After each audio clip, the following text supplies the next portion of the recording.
ദൈവത്തിൻ്റെ വിലയേറിയ നാമം എന്നും എന്നേക്കും വാഴ്ത്തപ്പെടുമാറാകട്ടെ. വീണ്ടും വരുന്നവനായ കർത്താവായ യേശു ക്രിസ്തുവിൻ്റെ നിസ്തുല്യ നാമത്തിലുള്ളതായ സ്നേഹവന്ദനം എല്ലാവർക്കും അറിയിക്കുകയാണ്. വലിയവനായ ദൈവത്തിൻ്റെ അളവറ്റ കൃപയാൽ വീണ്ടും ഈ പ്രഭാതത്തിങ്കൽ ഒരു പ്രാവശ്യം കൂടെ ദൈവവചനവുമായിട്ട് ആയിരിക്കാൻ കർത്താവ് നമ്മോട് സഹായിച്ചതോർത്ത് ദൈവത്തെ സ്തുതിക്കുന്നു. കഴിഞ്ഞ ദിവസം നാം വെളിപ്പാട് പുസ്തകം 1-2 വാക്യത്തിൽ നിന്ന്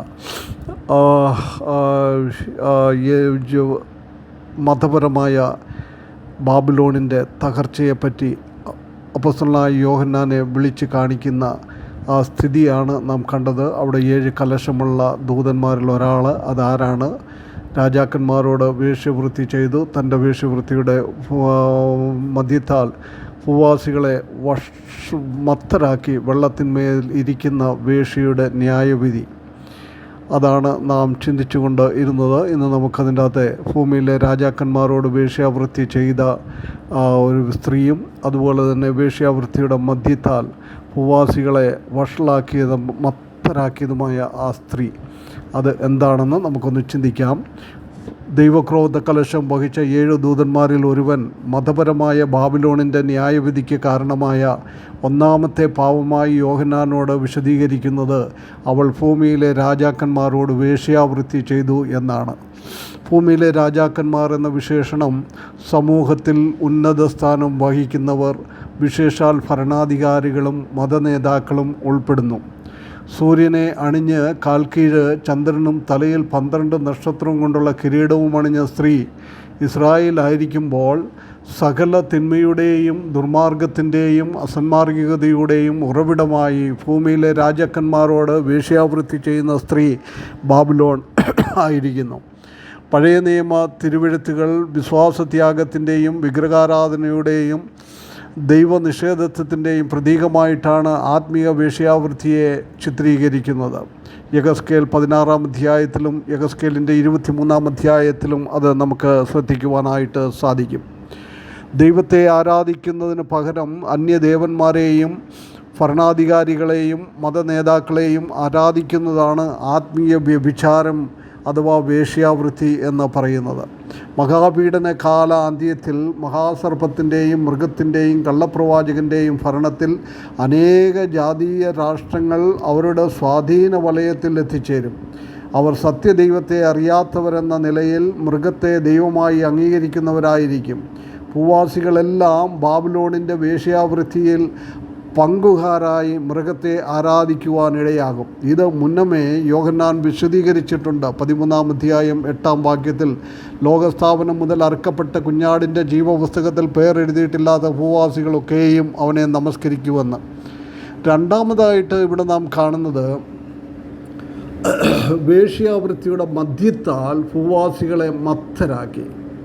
ഭൂമിയിലെ രാജാക്കന്മാരോട് വേശ്യാവൃത്തി ചെയ്തു എന്ന് മാത്രമല്ല, വേശ്യാവൃത്തിയുടെ മധ്യത്താൽ ഭൂവാസികളെ മത്തരാക്കി എന്നതും ബാബിലോണിൻ്റെ പാപമായിരുന്നു.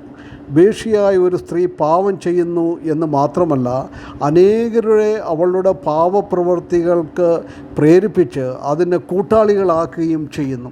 ഇതുതന്നെയാണ് ബാബിലോണിൻ്റെ കാര്യത്തിലും സംഭവിക്കുന്നത്.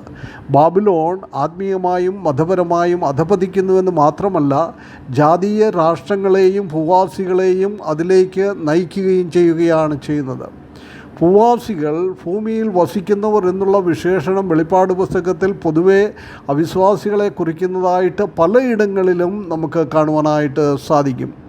മദ്യം എന്നത് സാത്താന്യ തത്വസംഹിതങ്ങൾ, ഉപദേശങ്ങൾ, കെട്ടഴിഞ്ഞ ജീവിതം, ഒന്നിനോടൊന്നും വേർപേടില്ലാത്ത അവിശുദ്ധ ജീവിതം, അസന്മാർഗിക കൂട്ടുകെട്ടുകൾ, ദൈവനിഷേധം എന്നിവയ്ക്ക് പുറമേ ദൈവിക പ്രമാണങ്ങൾക്കെതിരായുള്ള മതപരവും രാഷ്ട്രീയപരമായ സംഘടിക്കലും ഉൾപ്പെടുന്നു.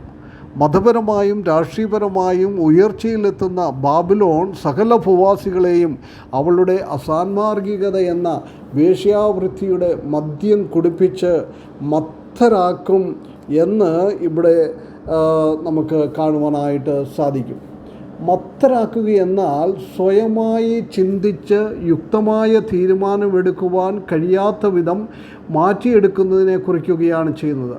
അതായത് സുബോധം നശിച്ച ഭൂവാസികൾ വ്യാജമതത്തിൽ ആകൃഷ്ടരായി ബാബിലോണിൻ്റെ പ്രവർത്തനങ്ങളോട് താതാത്മ്യം പ്രാപിക്കും.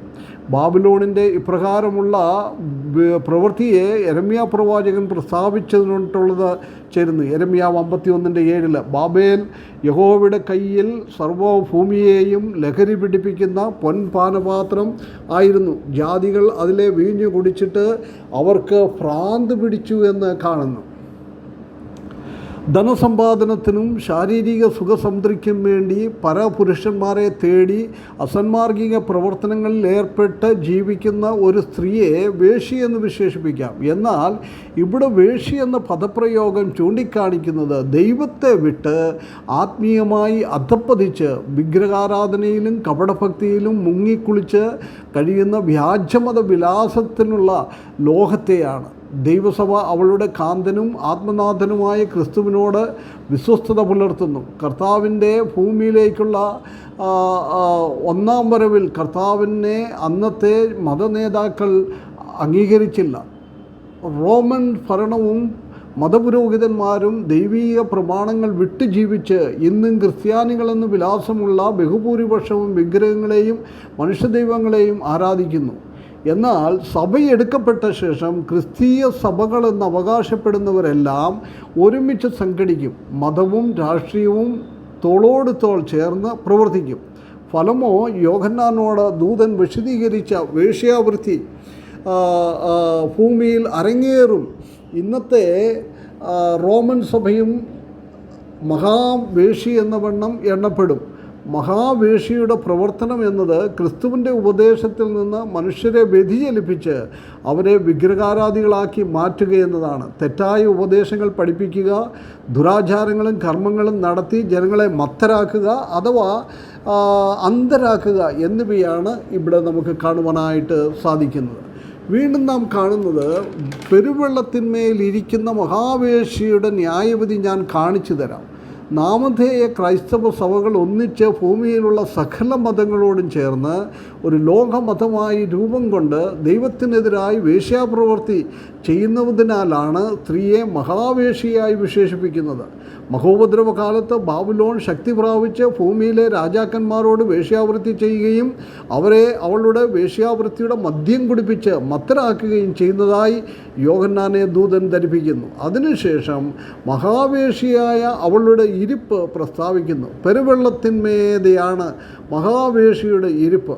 ഒരു ഭരണാധികാരിയോ ചക്രവർത്തിയോ തൻ്റെ സിംഹാസനത്തിൽ ഏറ്റവും പ്രൗഢിയോടും അധികാരത്തോടും സർവാധിപത്യത്തോടും ഇരിക്കുന്ന വിധത്തിലാണ് പെരുവെള്ളത്തിന്മീതെ മഹാവേശി ഇരിക്കുന്നത്. പെരുവെള്ളം എന്നതിന് രണ്ട് വിധത്തിലുള്ളതായ അർത്ഥമാണ് ഉള്ളത്. ഒന്ന്, യൂപ്രട്ടോസ് മഹാനദീതീരത്ത് സ്ഥിതി ചെയ്യുന്ന നഗരമെന്ന നിലയിൽ ഭൂമിശാസ്ത്രപരമായി യൂപ്രട്ടോസ് മഹാനദീതീരത്തുള്ള നഗരമാണ് ബാബിലോൺ. ആയതിനാൽ യൂപ്രട്ടോസ് എന്ന പെരുവെള്ളത്തിന്മീതെ എന്നോ പെരുവെള്ളത്തിനരികെ എന്നോ പറയുന്നത് ബാബിലോണിൻ്റെ കാര്യത്തിൽ യോജിക്കുന്നു. യൂപ്രട്ടോസ് മഹാനദിയുടെ വിവിധ കൈത്തോടുകൾ ബാബേലിൽ പലയിടങ്ങളിലായി ഒഴുകുന്നു. ഇതുപോലെ ബാബിലോണിൻ്റെ സ്വാധീനം ലോകമെമ്പാടും വ്യാപരിച്ചിരിക്കുന്നു. കൂടാതെ യെരമ്യാ പ്രവാചകൻ ബാബിലോണിനെതിരെ വെള്ളത്തിനരികെ വസിക്കുന്നവളായി ചിത്രീകരിക്കുന്നു. വലിയ വെള്ളങ്ങൾക്കരികെ വസിക്കുന്നവളായി വളരെ നിക്ഷേപങ്ങൾ ഉള്ളവളെ, നിൻ്റെ അവസാനം നിന്നെ ഛേദിച്ചു കളയുവാനുള്ള അവധി വന്നിരിക്കുന്നു എന്ന്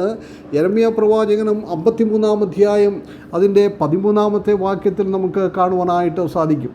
രണ്ടാമത്, പെരുവെള്ളം എന്നത് മറ്റു ജാതീയ രാഷ്ട്രങ്ങളെയും അവിശ്വാസികളെയും കുറിക്കുന്നു. അതായത് പെരുവെള്ളത്തിന്മീതെ ഇരിപ്പ് മറ്റ് ജാതീയ രാഷ്ട്രങ്ങളുടെ മേൽ ബാബിലോണിനുള്ള അധികാരവും നിയന്ത്രണവും സ്വാധീന ശക്തിയും അജ്ഞാന ശക്തിയും വെളിപ്പെടുത്തുന്നു. ആകയാൽ പെരുവെള്ളത്തിന്മീതെയുള്ള ഇരിപ്പ് ഭൂമിശാസ്ത്രപരമായ നിഗമനത്തെക്കാളും മറ്റ് രാഷ്ട്രീയങ്ങളുടെ മേലും ലോകത്തിലുള്ള സകല ഭൂവാസികളുടെ മേലുമുള്ള ബാബിലോണിൻ്റെ സ്വാധീനതയെ വെളിപ്പെടുത്തുന്നു എന്ന് ചിന്തിക്കുന്നതാണ് ഏറെ യോജ്യം. മാത്രമല്ല, അതേ അധ്യായത്തിൽ ദൂതൻ പെരുവെള്ളത്തിൻ്റെ വിശദീകരണം യോഹന്നാന് വിവരിച്ചു കൊടുക്കുന്ന 15-ാം അധ്യായത്തിൽ പിന്നെ അവൻ എന്നോട് പറഞ്ഞത്, നീ കണ്ടതും വേഷിയിരിക്കുന്നതും വെള്ള പേരുള്ള വംശങ്ങളും ഭൂരിപക്ഷങ്ങളും ജാതികളും ഭാഷകളും അത്രേ സഭ എടുക്കപ്പെട്ട ശേഷമുള്ള അന്ത്യകാലത്ത് മഹാവേശിയെന്നും മഹദിയാം ബാബിലോൺ എന്ന നാമം ലഭിച്ച ബാബിലോൺ സകലരുടെയും മേലും ആധിപത്യം സ്ഥാപിച്ച് ദൈവത്തിനെതിരായി അവരെ സംഘടിപ്പിച്ച്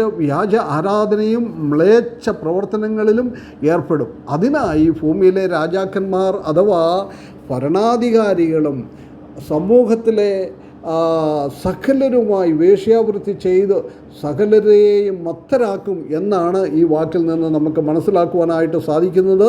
അതാണ് 1-2 വാക്യത്തിൽ കാണുന്നത്. അവൻ്റെ വിലയേറിയ നാമം എന്നും എന്നേക്കും വാഴ്ത്തപ്പെടുമാറാകട്ടെ.